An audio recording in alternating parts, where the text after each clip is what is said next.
Hi friends, welcome to Salvakhabeer channel. இன்னைக்கு நம்ம சேனல்ல நாம பார்க்க போறது சூப்பர் டேஸ்டி and ரொம்ப ஈஸியான முட்டை சேமியா ரெசிபி தாங்க பார்க்க போறோம். ரொம்ப டேஸ்டியா இருக்கும். சோ இந்த வீடியோக்குள்ள போறதுக்கு முன்னாடி நம்ம இதுக்கு முன்னாடி ஒரு வீடியோ அப்லோட் பண்ணிருந்தோம். இன்ஸ்டன்ட்டான மேங்கோ ரசமலாய் எப்படி பண்றதுங்கிறதுக்கான வீடியோ. சோ ரொம்ப டேஸ்டியா இருந்துச்சு. அந்த வீடியோ நீங்க இன்னும் பார்க்கலனா கீழ நான் லிங்க் தரேன். அந்த லிங்க் கிளிக் பண்ணி அந்த வீடியோவை பார்த்துக்கங்க. சோ வாங்க இப்போ இந்த டேஸ்டியான முட்டை சேமியா எப்படி பண்றதுங்கிறது பார்க்கலாம். ஃபர்ஸ்ட் நான் இங்கே 1 கப் அளவு சேமியா எடுத்திருக்கேன். அதை இப்போ நம்ம ஒரு கடாயில் போட்டு நல்லா ஃப்ரை பண்ணி எடுத்துக்கலாம். ட்ரை ரோஸ்ட் தான் பண்ணி எடுக்க போகிறோம். இது ரொம்ப கலர் மாறணும்னு கிடையாது. இதுலேருந்து ஓரளவுக்கு கலர் மாறினா போதும். பாருங்கள், இந்த அளவுக்கு கலர் மாறினதும் நம்ம இதை கடாயிலேருந்து வெளியில் எடுத்துடலாம். இப்போது அதே கடாயில் 1 டேபிள் ஸ்பூன் அளவு எண்ணெய் நான் ஊற்றிக்கிறேன். அடுத்ததாக 1.5 டீஸ்பூன் அளவு நெய் ஆட் பண்ணிக்கலாம். அடுத்ததாக 2 துண்டு பட்டை, 2 கிராம்பு, 1 ஏலக்காய் எடுத்து வச்சுருக்கேன். அதையும் நம்ம இதில் ஆட் பண்ணிவிட்டு இதை நல்லா பொரிய விட்டுடலாம். இது நல்லா பொரிஞ்சதும் ஒரு பெரிய சைஸ் வெங்காயமும் கொஞ்சமாக கருவேப்பிலையும் எடுத்து வச்சுருக்கேன். அதை நம்ம இதில் ஆட் பண்ணிக்கலாம். இதை ஆட் பண்ணிவிட்டு நம்ம நல்லா வதக்கி விட்டுடலாம். இந்த வெங்காயம் நல்லா கோல்டன் ப்ரௌன் ஆகிற வரைக்கும் நம்ம நல்லா வதக்கிக்கலாம். இது கூடயே ஒரு பச்சை மிளகா 2 கட் பண்ணி எடுத்திருக்கேன். அதையும் நம்ம ஆட் பண்ணிக்கலாம். இப்போ இந்த வெங்காயம் நல்லா கோல்டன் ப்ரௌன் ஆகிற வரைக்கும் நம்ம நல்லா வதக்கி விட்டுடலாம். வெங்காயம் பாருங்கள், இந்தளவுக்கு நல்லா கோல்டன் ப்ரௌன் ஆனதும் மீடியம் சைஸ் தக்காளி 2 நான் இங்கே எடுத்து வச்சுருக்கேன். அதையும் நம்ம இதில் சேர்த்துக்கலாம். சேர்த்து நல்லா வதக்கி விட்டுடலாம்.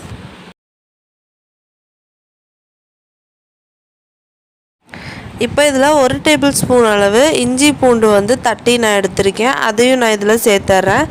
சேர்த்துட்டு அது கூடயே நல்லா பச்சை மணம் மாறுற வரைக்கும் நம்ம நல்லா இதை போட்டு வதக்கி எடுத்துக்கலாம். இஞ்சி பூண்டெல்லாம் நல்லா பச்சை மணம் மாறினதும் இதில் 1/4 டீஸ்பூன் அளவு மஞ்சள் தூள் சேர்த்துறேன்.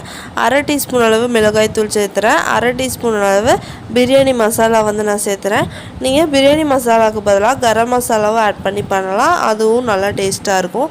இது பச்சை மணம்லாம் மாறினதும் இதில் 3 முட்டை நான் உடச்சி எடுத்திருக்கேன். அதையும் நான் இதில் ஊற்றிடுறேன். முட்டை ஊற்றி ஒரு 5 செகண்ட் வெயிட் பண்ணுங்கள். அதுக்கப்புறமா இதை நல்லா அந்த மசாலாவோட மிக்ஸ் பண்ணி விடுங்க.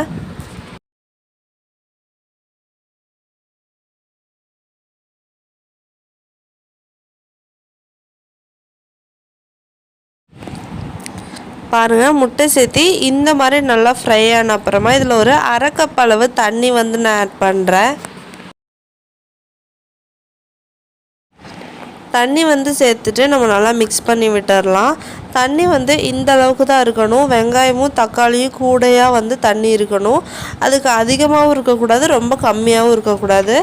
இந்த மாதிரி ஸ்டேஜில் கரெக்டாக இருக்கணும். இப்போ இதில் 2-3 புதினா இலையும் கொஞ்சமாக கொத்தமல்லி இலையும் எடுத்திருக்கேன். அதுவும் சேர்த்துடலாம். சேர்த்து மிக்ஸ் பண்ணி விட்டுடலாம். இது ஒரு 2 நிமிஷத்தில் நல்லா கொதி வர ஆரம்பிச்சிரும். பாருங்கள், இந்த மாதிரி கொதி வந்ததும் நம்ம ஃப்ரை பண்ணி எடுத்து வச்சுருக்கோம் இல்லையா சேமியா, அதை இதுக்குள்ளே நம்ம சேர்த்திடலாம்.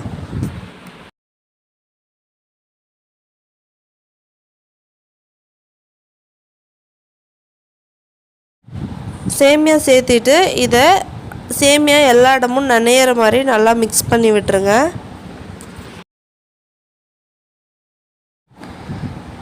இப்போது சேமியா ஃபுல்லாக எல்லா இடத்துலையும் நனைஞ்சிருச்சு. இப்போ இதை நல்லா ஈவனாக இந்த மாதிரி பண்ணி விட்ருங்க. இதை ஒரு 5 நிமிஷத்துக்கு நம்ம மூடி நல்லா லோ ஃப்ளேமில் குக் பண்ணி எடுத்துடலாம். 5 நிமிஷம் கழிச்சு நான் ஓப்பன் பண்ணுற பாருங்கள், சேமியா சூப்பராக வெந்திருக்கு. நமக்கு உதிரியாக வெந்து கிடைக்கும். நல்லா சூப்பர் டேஸ்டியாக இருக்கும். நீங்கள் 5 நிமிஷம் மூடியும் உங்களுக்கு வேகலை அப்படின்னா திருப்பி ஒரு 3 நிமிஷம் நல்லா லோ ஃப்ளேமில் மூடி வச்சு குக் பண்ணிங்கன்னா வெந்து கிடச்சிரும். இப்போ கொஞ்சமாக கொத்தமல்லி இலை தூவி நம்ம இதை சர்வ் பண்ணலாம். ரொம்ப டேஸ்டியான முட்டை சேமியா கண்டிப்பாக ட்ரை பண்ணி பாருங்கள். ட்ரை பண்ணி பார்க்கும்போது உங்களுக்கு எப்படி வந்துச்சுங்கிறத கண்டிப்பாக எனக்கு கமெண்ட்ஸில் கொடுக்க மறக்காதீங்க. இந்த வீடியோ உங்களுக்கு பிடிச்சிருந்தா கண்டிப்பாக நம்ம சேனலுக்கு லைக் பண்ணுங்கள், ஷேர் பண்ணுங்கள், சப்ஸ்கிரைப் பண்ணுங்கள். அந்த பெல் ஐக்கானையும் மறக்காமல் கிளிக் பண்ணுங்கள். அப்போ தான் நான் போடுற எல்லா வீடியோ உங்களுக்கு நோட்டிஃபிகேஷனாக வரும். இன்னொரு சூப்பரான ரெசிபி வீடியோவோட உங்களை நான் மீட் பண்ணுறேன். Until then, take care. Bye bye. Thank you.